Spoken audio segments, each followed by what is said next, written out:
meet my bride. Let's go for a ride in my newfangled automobile. Just where we will go, nobody knows, but it's sure a great way to feel. Behind the wheel of the speed meter steel, it's my newfangled automobile. Hello and welcome to Vintage Car History. I'm Wild Bill. Now sometimes on the old garage episodes, I'll do like a top 5 list, in the silliness sections. But today we're going to do a top 10 as a special, and it's going to be Wild Bill's, in my opinion, my top 10 most important people in early automotive history. Now, to be on this list, the person in question had to have been involved in cars some way or another from somewhere in the 1870s to the 1920s, right in that window. So folks like Nicholas Cugnot, Richard Treville, Nicholas Otto wouldn't be on the list. Neither would Al Sloan or Enzo Ferrari because they're too late. So that's one thing. Now, of course, they had to be involved in cars, and when you get 120 years old and older, sometimes you can go, is that a car? So for the purposes of this list, and really for this channel, here are the 4 criteria that must be met for a vehicle to be called a car. First of all, it must be designed for personal transport. Now, it's true that you can use a car for taxis or Uber or DoorDash. It's not, you can't use a car commercially. But a car is not designed to move large amounts of people or cargo. That's what a truck, a bus, or a van is for. So, car, personal use. The second criteria is it must have its own motive force on board the vehicle. It's got to have an engine, whether steam engine, gas engine, could be an electric motor, but something that's pedal powered is not a car. If it has a sail, it's not a car. So it's got to have its own power, motor power. The third thing is it must be able to operate on a road. So therefore, your locomotives are not cars, even though there are train cars. They also don't have motive power, so they're not trailers. Car's not a trailer; it's got its engine. And then finally, the fourth criteria is the vehicle, a single person, unaided, must be able to start it, operate it, and stop it. If it takes more than one person to do any of those things, it's not a car. So those are the 4 things that it must be able to do. It must meet those criteria for it to be a car. We're looking at from the 1870s to the 1920s.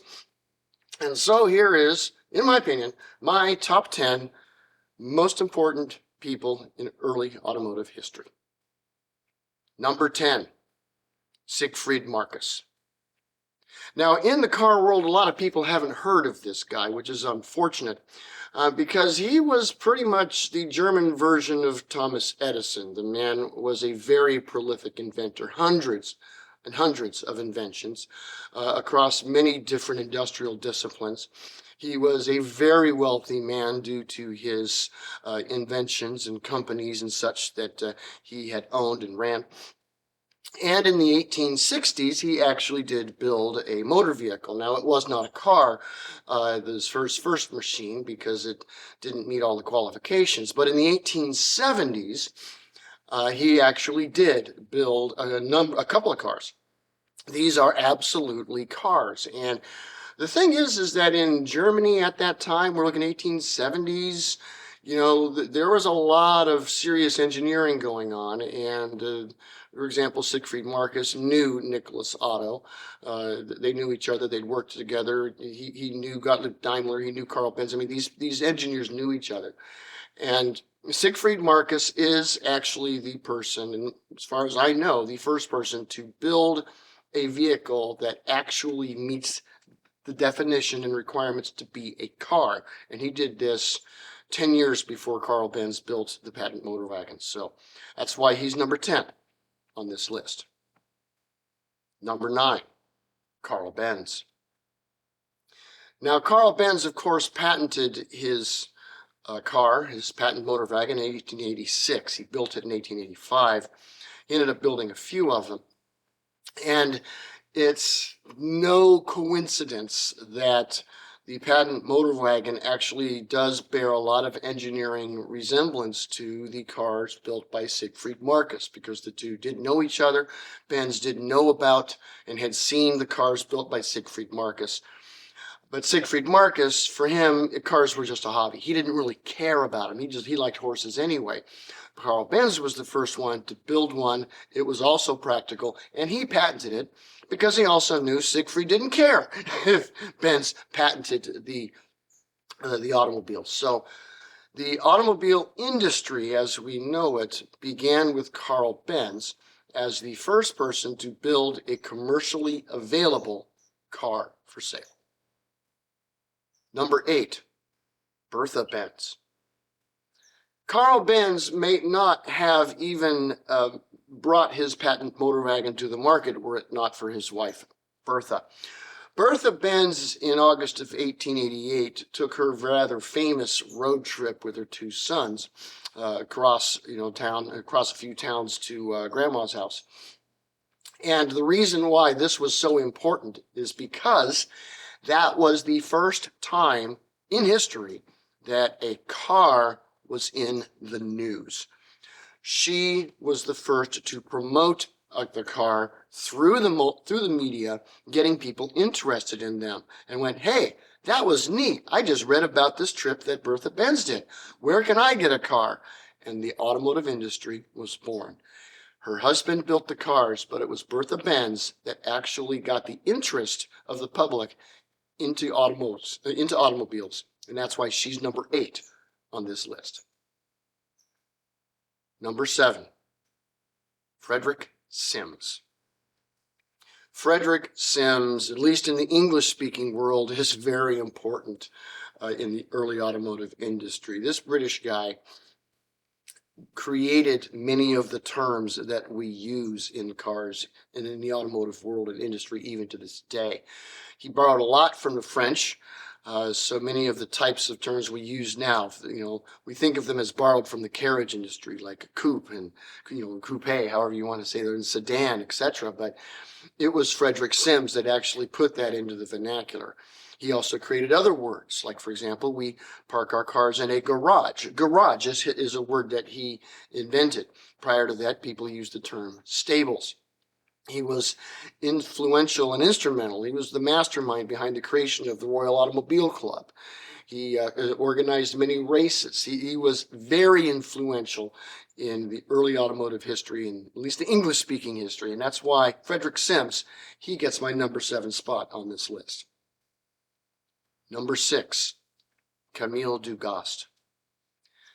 Now, there had been women before Camille Dugast to drive cars. For example, Bertha Benz, who we've spoken of. And there was, Helen Benzuli and some others. But Dugast gets her place on this list because she was the inspiration for the other women and suffragettes of her time to break the cultural molds and norms about women driving. Whether they're driving in a race or even driving on public roads, just driving cars in general. It was not culturally acceptable at the turn of the 20th century. And though there were a lot of women, like Dorothy Levitt and, Helen Benzuli and others that were important in, changing, the social norms of the time to make it acceptable for women to drive. But it all began with Camille Dugast. She was the grandmother of women drivers, and so she gets the number 6 spot on this list. Number 5, Albert de Dion. Albert de Dion was a larger-than-life character, very wealthy nobleman, Frenchman, but if you like auto racing, you have Albert de Dion to thank. Car racing, as we know it today, began with him. He was the man that put together the ACF, the French Automobile Club. He was the one that organized the first race outside of, the ones done by publishers, created the first racing authority and sanctioning organization. If you like, whether it's NASCAR or Le Mans or Grand Prix or drag racing, whatever racing that you like and that you enjoy watching, you have Albert de Dion to thank for it. He started auto racing, and he is number 5 on this list. Number 4, Emillevur. Now, Emillevur was one of the great inventors of early automotive world. If you have a transmission in your car that uses sliding pinion gears, and it probably does, he's the guy that invented it. If your car has a steering wheel, he's the guy that invented it. If your car has an engine in the front of it, he's the guy that invented it. The overall layout of cars for almost 100 years were based on the designs of Emillevur, with the engine in front and a central drive chain driving the rear wheels. And in fact, most trucks are still done that way. So, unfortunately, Emillevur passed away prematurely as due to an injury from racing. And he was also one of the first stars of racing, winning many of the early races too. Emillevur is critically important. Most people in America don't know of him, but I tell you, every time you grab the steering wheel, that's Emillevur. That's why he's number 4 on the list. Number 3, Henry Ford. Now, in the United States, a lot of people, just people on the street who aren't necessarily into cars will tell you that Henry Ford invented the car or invented mass production or some silliness like that. And he did neither of those things, but he absolutely revolutionized how cars were manufactured in the early 20th century. Methods that he implemented are still used today. The moving assembly line that he implemented and borrowed it from the meatpacking industry, actually, is still used in car manufacturing. His way of promoting his cars and how he priced them, again, and bringing everything in-house, in order to manage the costs. Again, he was the guy that pioneered this.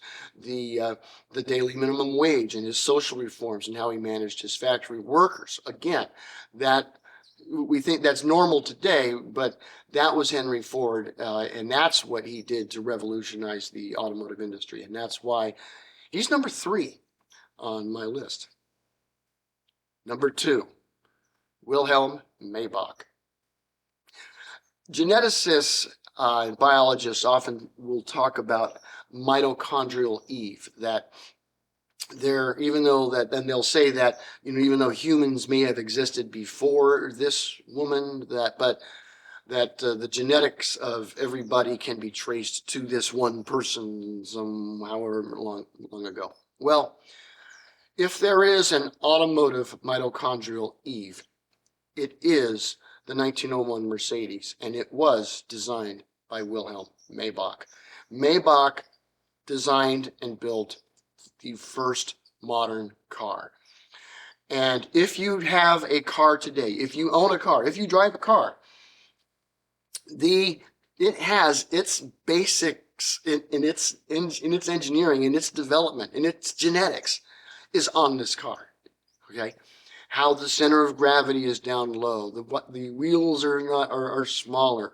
It has a steering wheel, the center drive chain, the way that it's outlined, the weight distribution of it, all of that. Maybach, of course, Jelinek was involved in it too, but it was Maybach who designed this car. This is the first modern car ever built. All cars today are somehow based on this car, and that's why Wilhelm Maybach is number 2 on this list. Number 1, Charles Kettering. Boss Kettering revolutionized the automotive industry. He was, again, extremely prolific inventor, and his ignition and starting system that he developed, and he developed a lot of different stuff, but that was probably the most important invention in automotive history outside of the car itself, because it is what made cars accessible, simple, and practical for anybody to operate. Start them, to drive them, the ignition system would work. They weren't blowing themselves up. You didn't have to crank them. He made the modern car industry and the car accessible. And so, in my opinion, he's number one most important in early automotive history. And so that is my list, and please, we got comments down below if you would rather have different people on this list. Let me get your top 10 as well. But anyway, that's what I have for you today, and we will see you next week. Peace.